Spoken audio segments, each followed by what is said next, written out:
کافر طاقت میں ہے. کیا ہم اپنی خالص اسلامی تقریبات میں دارالعلوم دیوبند کا جشن ہو تو اندرا گاندھی کو بلا لیں؟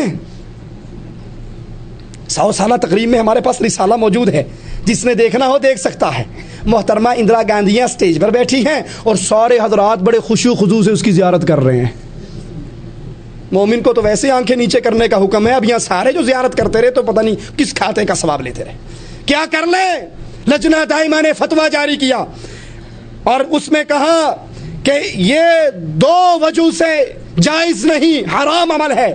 پہلا، بہت ممکن ہے کہ وہ کافر اپنی تقریر میں کوئی ایسی بات کہہ دیں کہ مسلمان خود اپنے دین کے متعلق شک میں مبتلا ہو جائیں، بہت ممکن ہے. اور دوسری بات، اس سے حاضرین کی نظروں کے اندر غیر مسلموں کی اہمیت، ان کی محبت پیدا ہوگی، وہ ان کی محبت میں فتنے کے اندر شامل ہو کر گمراہ ہونے کا ڈر ہے. میرے پاس کیسٹ موجود ہے مولوی طارق جمیل صاحب کی. وہ گئے گجرات کے قریب ایک دربار ہے موری شاہ کا، وہاں پر 19 امراء کو لے کر گئے. جو بھائی چاہے اس کو پہنچائی جا سکتی ہے وہ کیسٹ. 19 امراء کو. پھر ان کی تقریر سے پہلے گدی نشین نے تقریر کرتے ہوئے کہتا ہے، اسی پلی پہ رے، ہم سمجھتے تھے تبلیغی جماعت میں اور ہمارے درمیان زمین آسمان کا فرق ہے، لیکن مولانا طارق جمیل آئے ہیں، 19 امیروں کو لے کر آئے ہیں. انہوں نے ذکر میں، فکر میں، حمد میں، نعت میں، قوالی میں، سماع میں، وجد میں، حال میں، ہر عمل میں ہمارے ساتھ شرکت کی ہے.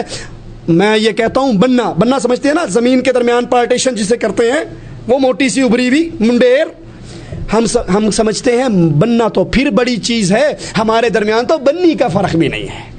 پھر مولانا طارق جمیل نے خطاب فرمایا. پورا خطاب سنیے. خطاب کے اندر ساری باتیں، ولی کی پرواز جان سکتا ہے، ولی الاولیاء کی نہیں، وہ اپنی جان سکتا ہے، غوث کی نہیں، غوث کی جانتا ہے، غوث اعظم کی نہیں، غوث اعظم اپنی پرواز جان سکتا ہے، قطب کی نہیں، قطب کی جانتا ہے، قطب الاقطاب کی نہیں، قطب الاقطاب اپنی جانتا ہے، ابدال کی نہیں. اور نیچے سے نعرہ حیدری، نعرہ رسالت، نعرہ غوثیہ، بھرپور نعرے لگ رہے ہیں. اہل ایمان صدیق کی غیرت کو اپنے اندر پیدا کرتا ہے. کبھی بھی رب کو دی جانے والی گالیاں سن کر برداشت نہیں کرتا، نہ الیکشن میں ووٹ لینے کے لیے، نہ جہاد کا چندہ لینے کے لیے، اور نہ تبلیغی جماعت میں چلہ لگوانے کے لیے. کوئی بات نہیں، وہاں جا کے ٹھیک ہو جائیں گے، اب انہیں کچھ نہیں کہ. اہل شرک ہر جگہ پر اہل کفر سے ٹکر کھاتے ہیں، اور اہل ایمان اہل شرک کے گندے عقیدوں کو بیان کیا کرتے ہیں. اور اگر بیان نہ کر سکیں، کمزور ہوں، تو کم از کم اس مجلس کو چھوڑ کر اٹھ جایا کرتے ہیں. کفار سے محبت کا ایک اور ذریعہ مشرکین کے ساتھ سکونت اختیار کرنا. رسول اللہ صلی اللہ علیہ وسلم فرماتے ہیں، میں اس مسلمان سے بری ہوں، میں اس مسلمان سے بری ہوں جو اہل کفر اور اہل شرک کے درمیان رہائش رکھتا ہے. کوئی رزق کے لیے، کوئی نوکری کے لیے. آپ نے پڑھے آج کل اردو نیوز میں اکثر آپ پڑھیں گے، غیرت کے نام پہ لندن میں قتل ہو رہے ہیں. ٹھیک ہے، کیوں؟ یہاں تو دال روٹی کمانے کے لیے چلے گئے، سٹیٹس ہائی کرنے کے لیے. دال روٹی تو یہاں بھی مل رہی تھی، اللہ راضی کا بھوکا تو کوئی نہیں مرتا.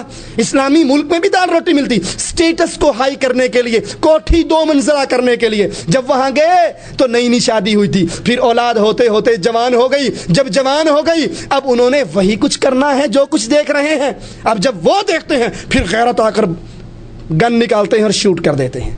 اس شوٹ کرنے سے پہلے اس کفر کے معاشرے میں آنا ہی جائز نہیں. تیری سکونت یہاں پہ رہ کے دنیا کمانے کے لیے ایمان بیچنا جائز نہیں ہے.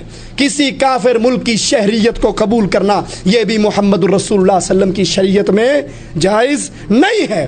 ہاں کوئی داعی بن کر جائے, مبلغ بن کر جائے, اس کے لیے تو اجازت ہے, اور داعی اور مبلغ کے علاوہ وہاں پر رہ کر تاکہ مال مستقبل اچھا ہو جائے.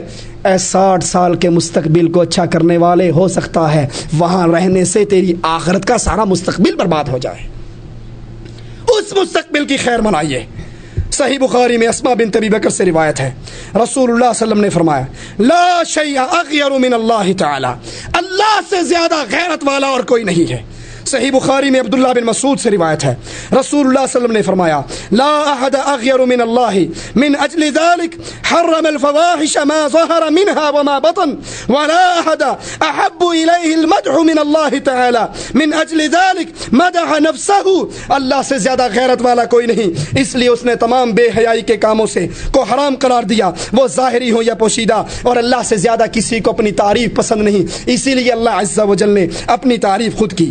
ابو داؤد میں رسول اللہ صلی اللہ علیہ وسلم کی حدیث کو سنیے جسے سعید بن زید نے روایت کیا، آپ نے فرمایا، اور یہ اہل ایمان کی غیرت کی بڑی کھلی ہوئی مثالیں ہیں، اور غیرت مند پر اللہ کے نبی صلی اللہ علیہ وسلم کے تعریف جملے ہیں، فرمایا من قتل دون ماله فهو شہید، من قتل دون دمه فهو شہید، ومن قتل دون دینه فهو شہید، ومن قتل دون اہله فهو شہید، وفي روایہ من مات دون عرضه فهو شہید، جو مال بچاتے ہوئے، عزت بچاتے ہوئے، بیوی بچاتے ہوئے، اہل و عیال بچاتے ہوئے، ایمان بچاتے ہوئے، پیسہ بچاتے ہوئے مارا جائے، اللہ اس عزت کو بچانے والے کو جو شہید ہو گیا ہے، مر گیا ہے، اس کو شہادت کا مقام عطا فرماتا ہے۔ یہ ہے غیرت۔ ہمارے ہاں غیرت کا نام ہی ختم ہو گیا۔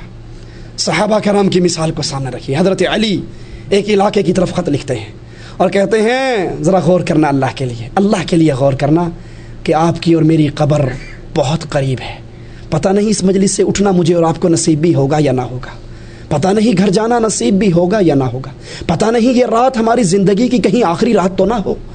علی فرماتے ہیں مجھے پتہ لگا ہے تمہاری عورتیں ان بازاروں کی طرف نکلتی ہیں جہاں اجنبی مرد ہیں، ان کا ازدحام ہے، تمہاری غیرت کو کیا ہو گیا؟ جن میں غیرت نہیں اس میں کوئی خیر نہیں۔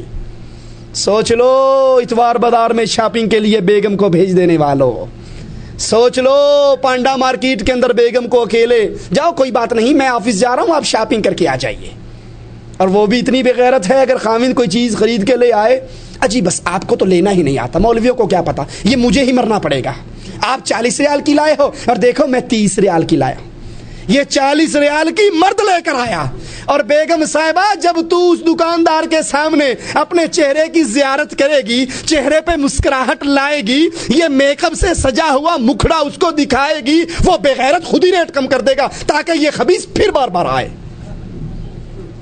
بے غیرتی کے مناظر، برقع کیا ہوا کپڑے لینے کے لیے جا رہی، خاص طور پہ انڈیا پاکستان کے اندر ہوتا ہے، کپڑے والے دکاندار نے بھی بے غیرت نے ایک چادر لٹکائی ہوئی، مردوں کا سٹول ادھر رکھا ہے، عورتوں کا سٹول ادھر رکھا ہے، جو ہی یہ اندر آتی ہے یہ نقاب نیچا کرتی ہے، وہ چادر کھینچ دیتا کہ بڑی غیرت مند ہے، انہوں کوئی نہ ویکھے میں کلا ہی ویکھاں، تیری یہ ماں لگتی ہے، تیرا اس سے کیا رشتہ ہے؟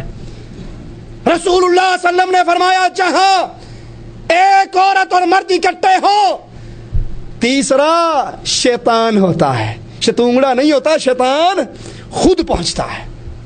اپنی غیرت کو جگاؤ، جیسے علی رضی اللہ عنہ وارضاہ نے خط لکھا، جہاں پر مردوں کا ازدحام ہو، فتنے کا ڈر ہو، یہ بازار کے کام رب نے تیرے ذمے لگائے ہیں، گھر کے کام رب نے اس کے ذمے لگائے ہیں۔ مومن کی غیرت کا اندازہ کیجئے، ابو داؤد میں ہے ایک صحابیہ کا بیٹا شہید ہو گیا، افسوس ہماری غیرتیں کہاں فوت ہو گئی۔ صحابیہ کا بیٹا شہید ہو گیا، اپنے بیٹے کی خبر لینے کے لیے رسول اللہ صلی اللہ علیہ وسلم کے پاس آئی، اور چادر میں پردے میں لپٹی ہوئی، ابو داؤد کی روایت۔ صحابہ میں سے کسی نے حیران ہو کر کہا کہ اندازہ کرو اس کو دیکھو، کہاں اس پر اس کا بیٹا قتل ہو گیا، اتنی بڑی مصیبت آ گئی بیٹے کی، اور کہاں یہ اتنے بڑے غم کے اندر، اتنے بڑے دکھ کے اندر پھر بھی یہ چادر میں لپٹ کر آئی ہے۔ اس صحابیہ کے کان تک یہ بات پہنچی، اہل ایمان ذرا غور کرنا، کاش ہماری عورتوں کے لیے آئیڈیل رسول اللہ کے صحابہ کی یہ بیویاں بن جائیں۔ ہماری عورتوں کے لیے آئیڈیل تو میں نے گھر میں نور جہاں کی تصویر لگائی ہوئی ہے، کسی نے کسی اور کی لگائی ہوئی ہے۔ جب سے ہم نے اپنی عورتوں کے رشتے محمد کی بیٹیوں اور بیویوں سے توڑ کر ان اداکاراؤں سے، مہذب زبان ہے نا، مہذب ماحول ہے اس لیے اداکارہ کہنا پڑتا ہے، اگر پرانی اردو پڑھو گے تو ان کو کنجری کہا جاتا تھا، جن کو آج فنکارائیں اور اداکارائیں اور فن پارائیں اور ثقافتی سفیر کے لقب ملتے ہیں، یہ اصل میں کوٹھے والیاں کنجریاں ہیں۔ صحابی کی یہ بات جب اس صحابیہ کے کان سے ٹکرائی، غیرت سے بھرا ہوا جملہ کہا سنو میرا بیٹا مرا ہے، میرا بیٹا قتل ہوا ہے، مجھ پہ بیٹے کی مصیبت آئی ہے، میری حیا اور غیرت تو نہیں مری، میری حیا اور غیرت نہیں مری۔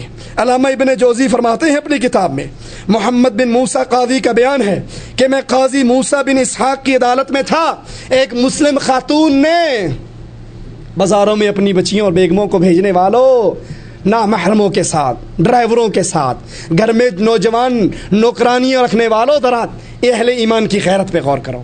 ایک عورت نے آگے قاضی صاحب سے شکایت کی، میرا خاوند حق مہر کھا گیا ہے۔